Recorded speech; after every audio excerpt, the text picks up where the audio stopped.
Hello दोस्तों, स्वागत है आप सभी का एक बार फिर से आपके अपने यूट्यूब चैनल डिफेंस पॉइंट पर। और दोस्तों, हमारे आज के इस वीडियो में हम आप लोगों के लिए लेकर के आए हैं कोस्ट गार्ड नाविक और यांत्रिक एग्जाम की तैयारी के लिए जनरल साइंस का एक छोटा सा प्रैक्टिस सेट। तो दोस्तों, वीडियो को कंटिन्यू और पूरा ज़रूर से देखिएगा क्योंकि एकदम एग्जाम ओरिएंटेड क्वेश्चंस आपको इस वीडियो में देखने को मिल जाएंगे। तो वीडियो शुरू करने से पहले बोलूँगा कि अगर आप लोग हमारे चैनल पर पहली बार आए हैं तो चैनल को सब्सक्राइब कर लें और बेल आइकन को प्रेस कर लें ताकि आप लोगों को हमारे द्वारा दिए जाने वाले सभी लेटेस्ट अपडेट्स मिलते रहें। तो चलिए शुरू करते हैं आज का वीडियो बिना किसी देरी के। तो फर्स्ट क्वेश्चन जो कि दिया गया है कि गति का दूसरा समीकरण जो है वो इनमें से किसके बीच में संबंध को प्रदान करता है। तो ऑप्शंस हैं स्थिति और वेग, स्थिति और समय, वेग और समय या फिर वेग और संवेग।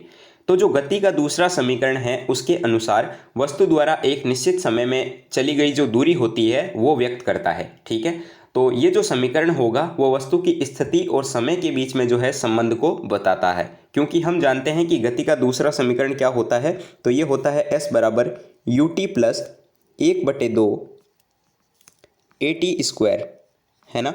तो ये जो है आपके स्थिति और समय के बीच में संबंध को व्यक्त करता है। तो करेक्ट आंसर हमारा यहाँ पे हो जाता है ऑप्शन नंबर बी। आइए दोस्तों आगे बढ़ते हैं। तो क्वेश्चन नंबर 2 जो कि दिया गया है कि दो वेक्टर जिनका मान अलग है। ठीक है, तो कोई भी दो वेक्टर हैं जिनका मान असमान है तो जो उनका परिणामी होता है वो कभी भी जीरो नहीं हो सकता, यानी कि कभी भी उनका परिणामी जो है वो शून्य नहीं हो सकता। तो यहाँ पे जो है इसके अनुसार इसका करेक्ट आंसर हो जाता है ऑप्शन नंबर सी।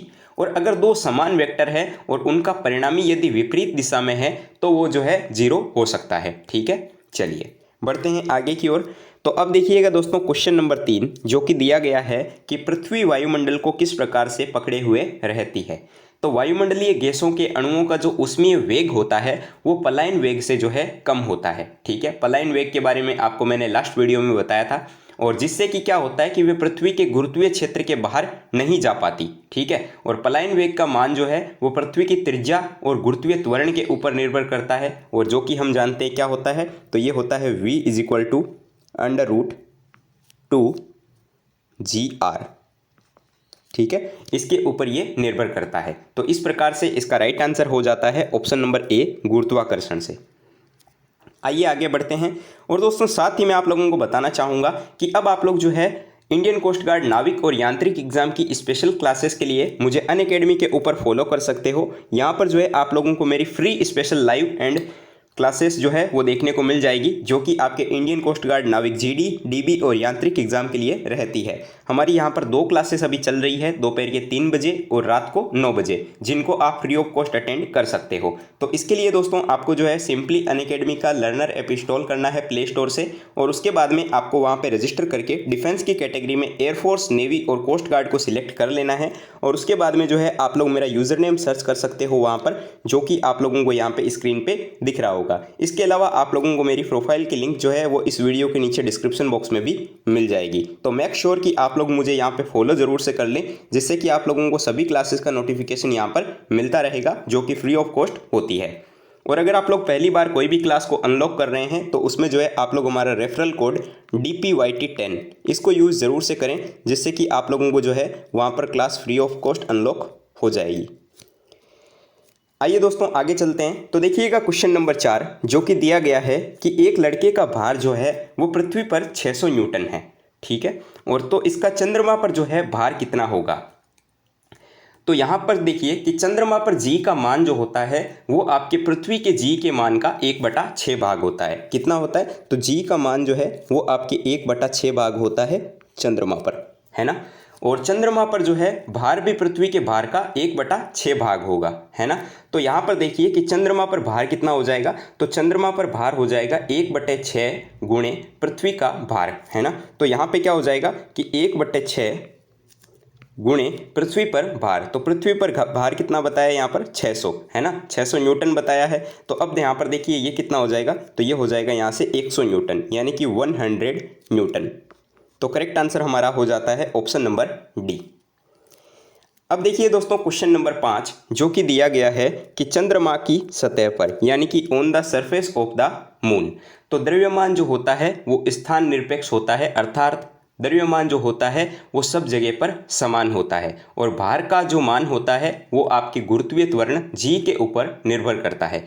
क्योंकि चंद्रमा पर गुरुत्वीय त्वरण जो है वो पृथ्वी के गुरुत्वीय त्वरण का 1/6 भाग होता है, तो चंद्रमा पर भार भी जो होगा वो पृथ्वी के भार का 1/6 भाग ही होगा। तो इस प्रकार देखिए ऑप्शन नंबर बी में दिया गया है कि द्रव्यमान जो होता है वो स्थिर रहता है और भार जो होता है वो कम हो जाता है। ठीक है, चलिए अब देखिएगा दोस्तों क्वेश्चन नंबर 6। यहाँ पर क्वेश्चन दिया गया है कि अश्व यदि एकाएक चलना प्रारंभ कर दे तो अश्वरोही के गिरने की इस आशंका का कारण क्या है। ठीक है, तो अश्व यानी कि जो घोड़ा होता है वो यदि एकाएक चलना प्रारंभ कर दे तो जो हॉर्स राइडर होगा यानी कि जो जोकी बोलते हैं जिसको, अश्वरोही, उसके गिरने की आशंका का कारण जो है वो उसका इनर्शिया ऑफ रेस्ट जो होता है यानी कि जो विश्राम का जड़त्व होता है वो होता है। क्योंकि एकाएक चलने के कारण अश्वरोही के शरीर के ऊपर का जो भाग होगा वो स्वतंत्र होता है और वो जो है पीछे गिर सकता है। क्योंकि क्या होगा कि जो जोकी होता है उसके शरीर का ऊर्ध्व भाग जो है वो विराम के जड़त्व के कारण विराम अवस्था में ही बना रहना चाहता है। तो करेक्ट आंसर क्या हो जाएगा इसके लिए, तो करेक्ट आंसर हो जाता है यहाँ पर ऑप्शन नंबर सी, विश्राम का जड़त्व यानी कि इनर्शिया ऑफ रेस्ट। अब देखिए दोस्तों क्वेश्चन नंबर 7, और यहाँ पर क्वेश्चन दिया गया है कि यदि किसी गेंद को उधर बार ऊर्ध्वाधर रूप से फेंका जाए तो गुरुत्वीय त्वरण, ठीक है, तो गुरुत्वीय त्वरण जो होता है वो सदैव पृथ्वी के केंद्र की ओर लगने वाला बल होता है। तो गेंद की गति की विपरीत दिशा में ये होगा। करेक्ट आंसर हो जाएगा ऑप्शन नंबर ए। अब देखिए दोस्तों क्वेश्चन नंबर 8, और यहाँ पर क्वेश्चन दिया गया है कि वॉशिंग मशीन की कार्य प्रणाली जो है वो निम्नलिखित में से किस सिद्धांत के ऊपर आधारित है। यानी कि जो वॉशिंग मशीन होती है घरों में वो इनमें से कौन से सिद्धांत के ऊपर काम करती है। तो यहाँ पे जो है करेक्ट आंसर हो जाता है आपका ऑप्शन नंबर ए, अपकेंद्रण यानी कि सेंट्रीफ्यूगेशन। ठीक है, वॉशिंग मशीन जो होती है वो आपके अपकेंद्रण के सिद्धांत के ऊपर काम करती है। अब देखिएगा दोस्तों क्वेश्चन नंबर 9, और यहाँ पर क्वेश्चन दिया गया है कि शून्य में स्वतंत्र रूप से गिरने वाली वस्तुओं का, ठीक है, तो शून्य में जो है स्वतंत्र रूप से गिरने वाली वस्तुओं का हमेशा जो है एक्सेलरेशन यानी कि जो त्वरण होता है वो आपका समान रहता है। क्योंकि ये जो है वो गति गुरुत्वीय त्वरण g के अधीन नहीं होती है ना। तो ये क्या होता है कि ये जो गति होती है वो गुरुत्वीय त्वरण g के अधीन होती है, तो इस वजह से जो है इनका त्वरण समान रहता है। तो राइट आंसर हो जाएगा ऑप्शन नंबर सी, समान त्वरण होता है यानी कि हैव द सेम एक्सीलरेशन। अब देखिएगा दोस्तों क्वेश्चन नंबर 10, और यहाँ पर आपको क्वेश्चन दिया गया है कि हीलियम परमाणु हाइड्रोजन अणु के 2 गुना भारी है। 298 केल्विन पर जो है हीलियम परमाणु की औसत गतिज ऊर्जा क्या होगी। ठीक है, ऑप्शंस दिए गए हैं हाइड्रोजन अणु से 2 गुना, हाइड्रोजन अणु के जितनी ही, हाइड्रोजन अणु से 4 गुना, या फिर हाइड्रोजन के अणु से आधी। तो किसी भी गैस के अणुओं के लिए जो औसत गतिज ऊर्जा होती है वो गैस के परम ताप के समानुपाती होती है। ठीक है, तो यहाँ पे आंसर क्या हो जाएगा, तो आपका राइट आंसर इसके अकॉर्डिंग हो जाएगा ऑप्शन नंबर बी, हाइड्रोजन अणु के जितनी ही ये होगी। अब देखिएगा दोस्तों क्वेश्चन नंबर 11, यहाँ पर आपको क्वेश्चन दिया गया है कि किसी वस्तु का संवेग, ठीक है, तो संवेग बराबर हम जानते हैं यानी कि मोमेंटम इज इक्वल टू क्या होता है, p इज इक्वल टू हम लिखते हैं m इंटू वी, यानी कि संवेग बराबर द्रव्यमान गुणा वेग। तो किसी भी वस्तु का संवेग जो है वो उसके द्रव्यमान और वेग के गुणनफल के बराबर होता है। तो यहाँ पे राइट आंसर हो जाएगा ऑप्शन नंबर सी। अब देखिए दोस्तों क्वेश्चन नंबर 12, और यहाँ पर क्वेश्चन दिया गया है कि यांत्रिक ऊर्जा को विद्युत ऊर्जा में परिवर्तित करते हैं, यानी कि convert mechanical into an electrical energy में जो है ये कौन कन्वर्ट करता है।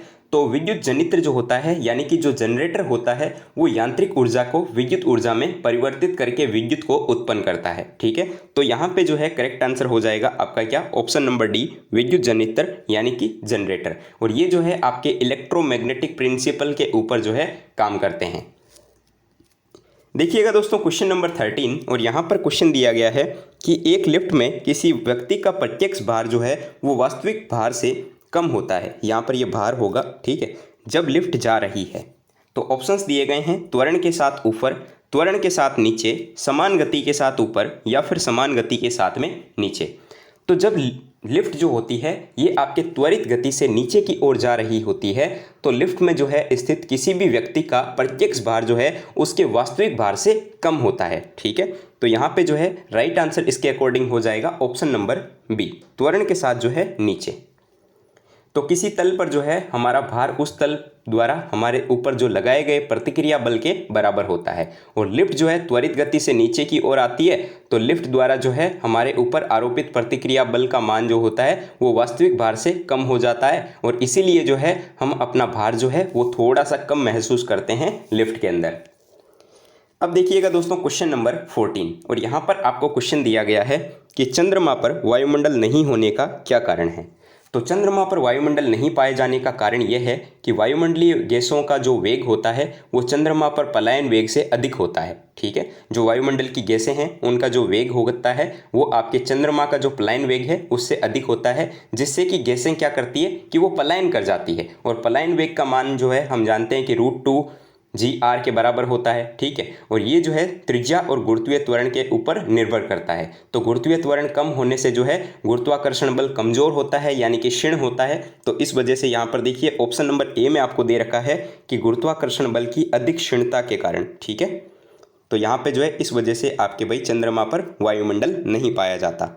अब देखिएगा दोस्तों क्वेश्चन नंबर 15, और यहाँ पर आपको क्वेश्चन दिया गया है कि एक ट्रक तथा एक कार समान गतिज ऊर्जा के साथ में गतिशील है, तो उन्हें रोकने के लिए जो है अगर समान बल प्रयुक्त किया जाए तो। ठीक है, तो ट्रक और कार दोनों जो है एक समान गतिज ऊर्जा के साथ में जो है गतिशील है, तो उन्हें रोकने के लिए जो है एक समान बल का प्रयुक्त किया जाता है, इसलिए दोनों ही ठहरने के बाद जो है एक समान दूरी तय करेंगे। ठीक है, तो राइट आंसर हो जाएगा ऑप्शन नंबर सी, दोनों ही ठहरने के पूर्व जो है एक समान दूरी को तय करेंगे। अब देखिएगा दोस्तों क्वेश्चन नंबर 16, यहाँ पर क्वेश्चन दिया गया है कि जब एक कण रैखिक सरल आवर्त गति में रहता है तो उसकी गतिज ऊर्जा अधिकतम होती है। ठीक है, तो जब कोई कण रैखिक सरल आवर्त गति में रहता है तो उसके माध्य स्थिति पर जो है उसकी गतिज ऊर्जा हाईएस्ट होती है, यानी कि अधिकतम होती है, जबकि अन्य बिंदुओं पर जो है ये शून्य होती है तथा स्थितिज ऊर्जा जो है वो महत्तम होती है, और माध्य स्थिति पर जो है स्थितिज ऊर्जा शून्य होती है। ठीक है, तो इस प्रकार से इसका राइट आंसर क्या हो जाएगा, तो राइट आंसर हो जाता है ऑप्शन नंबर बी, माध्य स्थिति पर। तो अब देखिए दोस्तों क्वेश्चन नंबर 17, और यहाँ पर क्वेश्चन दिया गया है कि निम्नलिखित में से किस जगह पर g का मान सर्वाधिक होता है। तो g का मान जो होता है ये आपके सबसे अधिक होता है ध्रुवों पर, यानी कि पोल्स के ऊपर। तो इसका मान जो है, और न्यूनतम कहाँ पर होता है, तो न्यूनतम होता है आपका विषुवत रेखा पर, है ना। तो पृथ्वी की जैसे ही घूर्णन गति बढ़ती है तो g का मान कम होता है, और जैसे ही घूर्णन गति घटती है तो g का मान जो है वो आपके ज़्यादा हो जाता है। ठीक है, चलिए अब देखिएगा दोस्तों क्वेश्चन नंबर 18, यहाँ पर आपको क्वेश्चन दिया गया है कि यदि प्रक्षेप्य के वेग को दोगुना कर दिया जाए तो उसका जो अधिकतम परास होगा वो कितना होगा। ठीक है, तो यदि प्रक्षेप्य के वेग को दोगुना कर दिया जाए तो उसका जो परास होगा वो 4 गुना हो जाएगा, क्योंकि हम जानते हैं कि प्रक्षेप्य का परास इज इक्वल टू कितना होता है, तो प्रक्षेप्य का परास इज इक्वल टू होता है R is equal to U² sin 2θ upon g, ये होता है। अब बोला जा रहा है कि प्रारंभिक वेग जो u है वो दोगुना हो जाए। ठीक है, यानी कि ये जो u है इसकी वैल्यू को 2 गुना कर दिया जाए तो ये कितना हो जाएगा, तो ये हो जाएगा r is equal to 4u², है ना, क्योंकि 2 का स्क्वायर करेंगे तो वो 4 हो जाएगा, तो 4u² sin 2θ अपॉन जी, ये हो जाएगा, यानी कि परास जो है वो आपके 4 गुना हो जाएगी। तो करेक्ट आंसर यहाँ पे क्या हो जाता है, ऑप्शन नंबर बी, 4 गुना। अब देखिएगा दोस्तों क्वेश्चन नंबर 19, यहाँ पर आपको क्वेश्चन दिया गया है कि निर्वात में यदि 3 वस्तुएं लोहा, कागज और पत्थर को गिराया जाए तो पृथ्वी पर जो है वो सबसे पहले कौन आएगा। यहाँ पर निर्वात बोला गया है सबसे पहले, यानी कि वैक्यूम। तो निर्वात में जो है यदि लोहा, कागज और पत्थर को एक साथ गिराया जाता है तो उन पर गुरुत्वीय त्वरण जी का जो है वो मान एक समान लगता है। ठीक है, जी जो है वो एक समान लगता है, परंतु निर्वात में जो है हवा का प्रतिरोध एकदम भी नहीं होता, इसलिए जो है तीनों वस्तुएं एक साथ गिरेंगी, यानी कि एक साथ जो है वो आएगी। तो करेक्ट आंसर हो जाएगा ऑप्शन नंबर डी।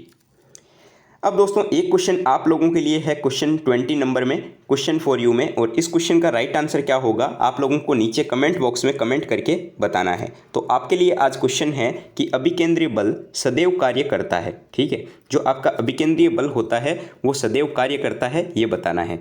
तो केंद्र की ओर त्रिज्या के अनुदिश, केंद्र से दूर त्रिज्या के अनुदिश, या फिर ऑप्शन सी परिमाण परिवर्तित किंतु दिशा अपरिवर्तित, ठीक है, या फिर ऑप्शन नंबर डी इनमें से कोई नहीं।